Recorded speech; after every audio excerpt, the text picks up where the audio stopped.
జమ్మూ కాశ్మీర్లో మతం మారి హంజాగా జీవిస్తున్నాడనే వార్తలతో కలత చెందిన ఒక కుటుంబం ఇప్పుడు తమ కుమారుడు తిరిగి స్వమతంలోకి రావడంతో ఆనందంలో మునిగిపోయింది.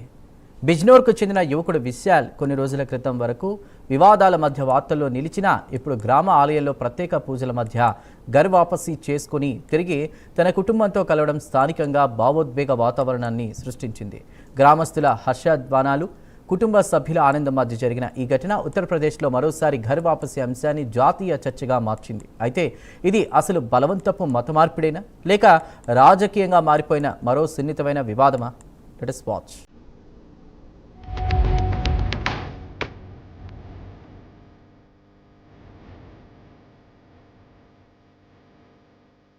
ఉత్తరప్రదేశ్లో మరోసారి మత మార్పిడి వివాదం రాజకీయ సామాజిక చర్చకు దారితీసింది.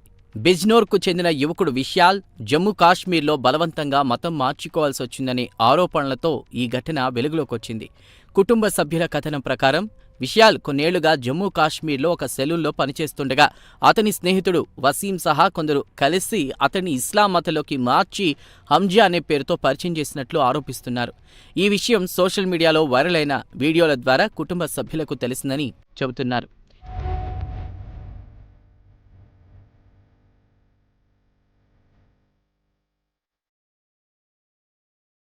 ఈ ఘటనపై కుటుంబం పోలీసులను ఆశ్రయించడంతో పాటు స్థానిక హిందుత్వ సంస్థలు, రాజకీయ నాయకుల సహాయం కోరింది. దీంతో విశాల్ను తిరిగి బిజ్నోర్కు తీసుకొచ్చారు కుటుంబ సభ్యులు. గ్రామంలోని ఆలయంలో ప్రత్యేక పూజలు చేసి గంగాజలంతో శుద్ధి చేసి ఘర్ వాపసీ కార్యక్రమం చేపట్టినట్లు స్థానికులు చెబుతున్నారు.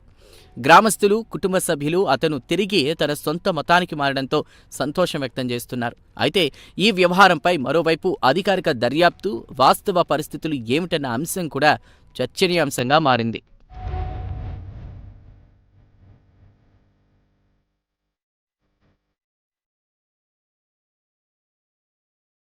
ఉత్తరప్రదేశ్లో ఘర్ వాపసీ అనే అంశం గత కొన్నేళ్లుగా తరచూ వార్తల్లో నిలుస్తోంది.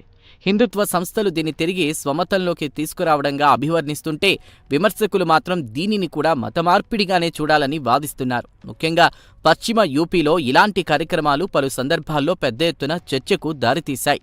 ఆగ్రా, అలీఘడ్, బరేలీ వంటి ప్రాంతాల్లో గతంలో సామూహిక ఘర్ వాపసీ కార్యక్రమాలు దేశవ్యాప్తంగా రాజకీయ దుమారం రేపాయి.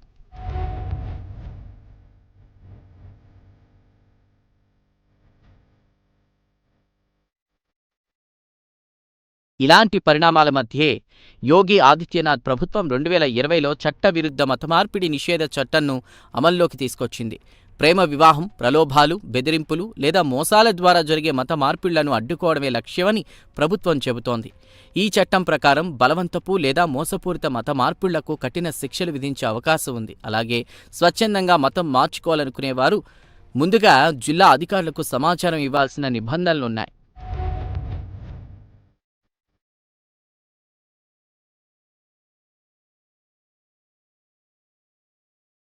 అయితే ఈ చట్టంపైన భిన్నాభిప్రాయాలు వ్యక్తం అవుతున్నాయి. ఒకవైపు ఇది మోసపూరిత మార్పిళ్లను అడ్డుకునేందుకు అవసరమని ప్రభుత్వం, హిందుత్వ సంస్థలు చెబుతుంటే, మరోవైపు మైనార్టీ వర్గాలు, మానవ హక్కుల సంస్థలు మాత్రం ఈ చట్టం ఎంపిక చేసిన కేసులకే ఎక్కువగా ఉపయోగపడుతుందని విమర్శిస్తున్నాయి.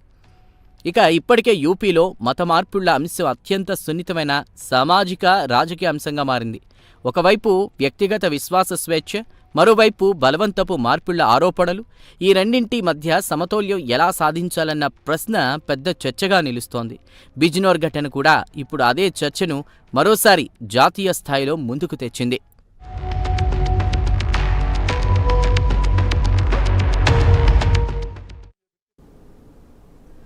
Right, welcome to special debate.